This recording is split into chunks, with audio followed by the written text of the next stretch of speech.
അതാണിപ്പോൾ CS സുജാതയെ അധിക്ഷേപിക്കുന്നു. അവരുടെ തെരഞ്ഞെടുപ്പ് പ്രചാരണ പ്രവർത്തനങ്ങളെ അധിക്ഷേപിച്ചുകൊണ്ടാണ് ജി സുധാകരൻ സംസാരിക്കുന്നത്. നായന്മാരുടെ വീടുകൾ കയറി ഇറങ്ങുകയാണ്, നാണവും മാനവും ഉണ്ടോ എന്നൊക്കെയാണ് ചോദിച്ചിരിക്കുന്നത്. ഒപ്പം തന്നെ സഹോദരന്റെ മരണത്തിൽ കാരണക്കാരായി മാറിയത് SFI പ്രവർത്തകരാണ് എന്ന് പറയുകയാണ്. നിർബന്ധിച്ച് അദ്ദേഹത്തെ കോളേജിലേക്ക് വിട്ടത് SFI CPIM പ്രവർത്തകരാണ്, ഈ സാഹചര്യം സൃഷ്ടിച്ചത് SFIക്കാരാണ് എന്ന് പറഞ്ഞുകൊണ്ടൊക്കെയുള്ള ഈ തെരഞ്ഞെടുപ്പ് അടുത്തിരിക്കുന്ന സമയത്താണ് അദ്ദേഹം അങ്ങനെ ഒരു പ്രതിരോധം തീർക്കുന്ന കാഴ്ചയാണ് നമ്മൾ കാണുന്നത്. അവർക്കൊപ്പം കൂട്ടുകൂടുന്നതിലൊക്കെ വലിയ ചോദ്യങ്ങൾ CPIMന്റെ ഭാഗത്ത് നിന്ന് ഉയർന്നിരുന്നു. സ്വന്തം സഹോദരന്റെ രക്തസാക്ഷിത്വത്തിന് കാരണക്കാരായവർക്കൊപ്പം ചേരുകയാണ് ജി സുധാകരൻ ചെയ്തത്. അതിന് മറുപടി എന്താണ് എന്നൊക്കെയുള്ള ചോദ്യങ്ങൾ പലകുറി ആവർത്തിച്ച് ചോദിക്കുമ്പോൾ ഇപ്പോൾ അദ്ദേഹം ഒരു മറുപടിയുമായി എത്തിയിരിക്കുന്നത്. പക്ഷേ അതിനൊരു മറുപടി അല്ല എന്നുള്ളത് നമുക്ക് വ്യക്തമാവുകയാണ്. ശ്രീനാഥ് ചന്ദ്രൻ തുടരുന്നുണ്ടോ?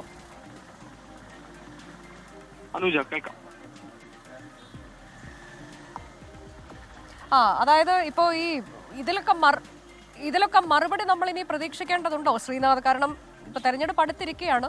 ഈ സമയത്ത് ഇപ്പോൾ ഈ സുജാതയ്ക്കെതിരായ അധിക്ഷേപം അതിനെ അപലപിക്കുന്ന ഒരു രീതിയിലേക്ക് പോകേണ്ടതുണ്ട്. അപ്പം പാർട്ടിയുടെ ഭാഗത്ത് നിന്ന് ഈ ഭുവനേശ്വരന്റെ കൊലപാതകവുമായി ബന്ധപ്പെട്ട് ഇതിനൊക്കെ ഒരു മറുപടി ഇനി അവർ നൽകുമോ?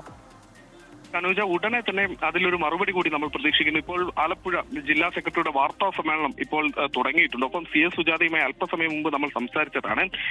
അവർ പറയുന്നത് അവർക്കെതിരെ നേരിട്ട് വന്ന വ്യക്തി അധിക്ഷേപത്തെ കുറിച്ചാണ് അവർ ആദ്യം സംസാരിച്ചത്. അതിലവർ പറഞ്ഞത് തെരഞ്ഞെടുപ്പ് കാലത്ത് ഈ വോട്ടർമാരുടെ വീടുകളിൽ പോവുകയും അവരോട് വോട്ട് അഭ്യർത്ഥിക്കുകയും ചെയ്യുന്നതിൽ എന്താണ് പ്രശ്നം, അതിലെങ്ങനെയാണ് ഒരു തർക്കം കാണാൻ കഴിയുക, ജാതി നോക്കിയാണോ താൻ വീടുകളിൽ കയറുന്നതും പ്രചാരണം നടത്തുന്നതും, എന്തൊരു ബാലിശമായ വാദമാണ് ജി സുധാകരൻ ഭാഗത്ത് നിന്ന് ഉണ്ടായത് എന്നുള്ള പ്രതികരണമാണ് CS സുജാതയുടെ ഭാഗത്ത് നിന്ന് ഇപ്പോൾ ഉണ്ടായിട്ടുള്ളത്. വാർത്താ സമ്മേളനം തുടങ്ങിയതിനാൽ അവർക്ക് അകത്തേക്ക് പോവേണ്ടി വന്നിട്ടുണ്ട്. അല്പസമയത്തിനകം തന്നെ അവർ പുറത്തു വന്നതിന് ശേഷം വീണ്ടും ഒരിക്കൽ കൂടി ഇതിൽ വിശദമായ ഒരു പ്രതികരണം അവരുടെ ഭാഗത്തു നിന്നുണ്ടാവും. ഒപ്പം തന്നെ ജില്ലാ സെക്രട്ടറിക്ക്, ആലപ്പുഴ ജില്ലാ സെക്രട്ടറിക്ക് ഇതുമായി ബന്ധപ്പെട്ട് പറയാനുള്ളത്, ജി സുധാകരന്റെ ഭാഗത്ത് നിന്ന് ഒരു കാലത്ത് പാർട്ടിയുടെ ഏറ്റവും തലമുതിർന്ന നേതാവായി ആലപ്പുഴയിൽ ഉണ്ടായിരുന്ന ഒരു നേതാവിന്റെ ഭാഗത്ത് നിന്ന് ഉണ്ടായ അതീവ ഗുരുതരമായ ചില അധിക്ഷേപം, ഒപ്പം തന്നെ അദ്ദേഹത്തിന്റെ സഹോദരന്റെ മരണവുമായി ബന്ധപ്പെട്ട് അദ്ദേഹം ഉയർത്തുന്ന ചില പ്രതിരോധം, പുതിയ വാദങ്ങൾ, അതിനോടൊക്കെ എന്താണ് CPM ജില്ലാ കമ്മിറ്റിക്ക് പറയാനുള്ളത് എന്നതുകൂടി ഈ വാർത്താ സമ്മേളനത്തിൽ അദ്ദേഹത്തിന്റെ ഭാഗത്തു നിന്ന് അങ്ങനെ ഒരു പ്രതികരണം നമ്മൾ പ്രതീക്ഷിക്കുന്നുമുണ്ട്. അല്പസമയത്തിനകം തന്നെ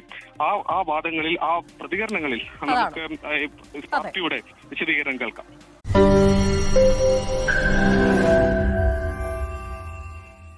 ലോകത്തെവിടെയായാലും ഏത് സമയത്തും 24 വാർത്തകളും ഓഗ്മെന്റഡ് റിയാലിറ്റി പാക്കേജുകളും എക്സ്പ്ലെയിനറുകളും വിശദമായി കാണാൻ ഞങ്ങളുടെ YouTube ചാനൽ നിങ്ങൾക്ക് സബ്സ്ക്രൈബ് ചെയ്യാം.